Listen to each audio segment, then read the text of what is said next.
Hello and welcome from Budapest. This is Hungary Reports from Public Media M1 with the latest news from Hungary and the Carpathian Basin in English.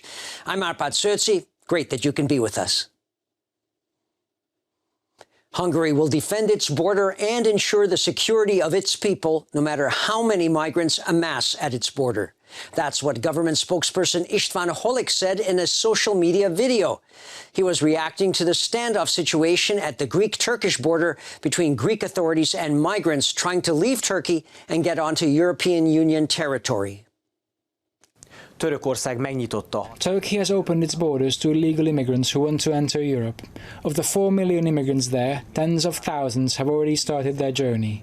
Greek authorities are currently able to hold them back, but the pressure will only increase. No matter how big the crowd is that arrives at the Hungarian border, we will continue to protect Hungary and ensure the safety of Hungarian people.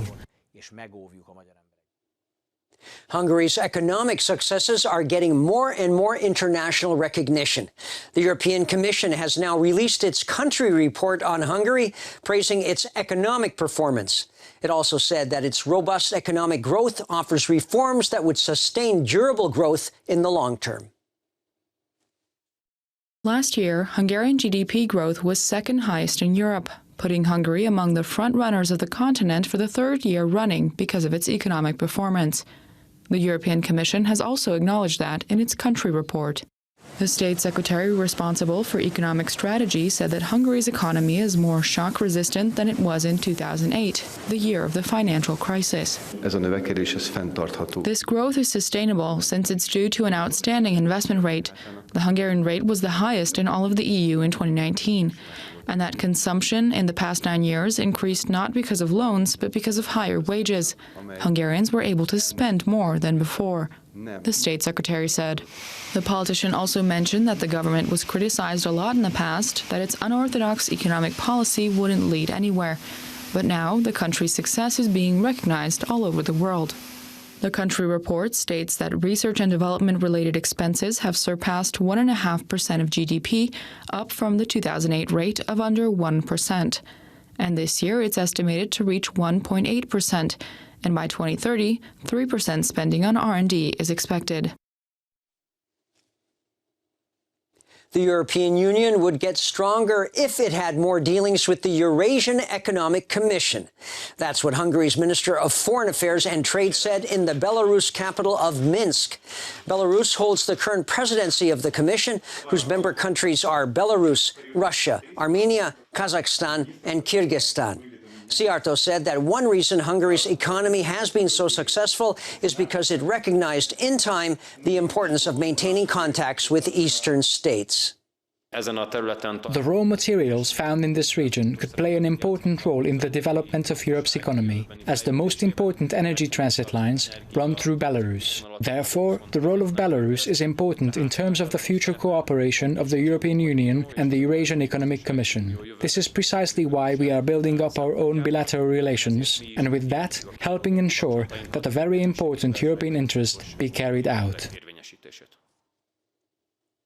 A program called Money Week continues this week in Hungary for hundreds of thousands of high school students so that they can better understand finances. Tuesday even saw the Minister of Finance hold a lecture. Instead of school books, there were tablets on the desks at this elementary school in Zalaegerszeg. 8th graders had to fill out a financial quiz. Their class was held by a representative of a financial institution. Students got to know digital banking, the pros and cons of using a debit card, and possible risks online. We've seen that daily debit card usage and paying with a smartphone is very common among 14-year-olds, but students don't always know everything about the risks they may come across using them, such as phishing or password theft, Tamás Tóth said. This class was a part of this year's Money Week. For 1 week, the Ministry of Finance organizes lectures by experts and interactive competitions in elementary, middle and high schools to increase financial awareness. More than 1,000 schools joined the thematic week this year, with altogether 207,000 participating students. Money was also the subject on Tuesday at the Ferenc Rákóczi II High School in Budapest. The Minister of Finance, Mihály Varga, held a lecture for them on safe finances, insurance and savings.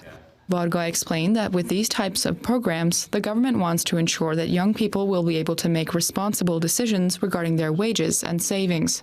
We would like the next generation to use financial tools in an increasingly conscious way, to be able to decide responsibly about what they want to spend their income on and what types of savings they want to use, Mihály Varga said. The minister added, financial skills must be taught on a regular basis, so they wish to include it in the national curriculum in the future. Tuesday was World Wildlife Day. The United Nations established it to raise awareness about flora and fauna and the dangers they face. Many zoos around the world took part, holding events, and so we visited 2 participating zoos in Hungary, starting with the Budapest Zoo. School groups were continuously arriving at the zoo on World Wildlife Day. At most of the stops, the zoo organizers raised students' awareness about endangered species. At the Monkey World exhibit, they told students about the dangers posed by African ore mines. Those mines are also located in the natural habitat of gorillas and chimpanzees, where workers mine ore which is needed for mobile phones. However, recycling mobile phones might slow down the clearing of forests. I'm enriched by knowing that monkeys need to be helped, and these bad phones. When I get home, I will take it out, Martin Kis said. This is the Debrecen Zoo in eastern Hungary. On World Wildlife Day, animals were discussed who are being hunted for their skin.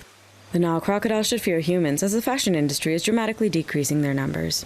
The zoo worker claims that occasions like these present a good opportunity to talk to visitors about these issues.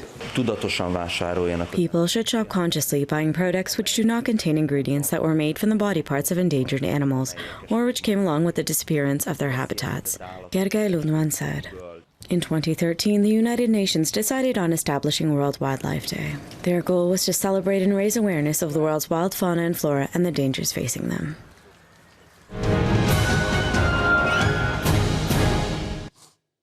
You can find out about many of the secrets of Lake Balaton by visiting the Balaton Museum in Keszthely on the western tip of the lake. An interactive exhibition in the museum explains how the lake was formed and shows its flora and fauna. And the virtual reality exhibit called Castrum Virtuale shows what the early Roman settlement in nearby Fenékpuszta looked like and which existed until the 7th century. Well, for those who like to hike, may we suggest you put on your hiking shoes and head off to the forest. That's where you'll be able to recognize some distinct signs of spring, such as the appearance of wild garlic, also known as bear's garlic. You'll find this perennial flowering plant in moist woodlands, near streams, and in valleys. It's mainly used in salads and in cooking, and you're allowed to collect them as long as it's not from an environmentally protected area.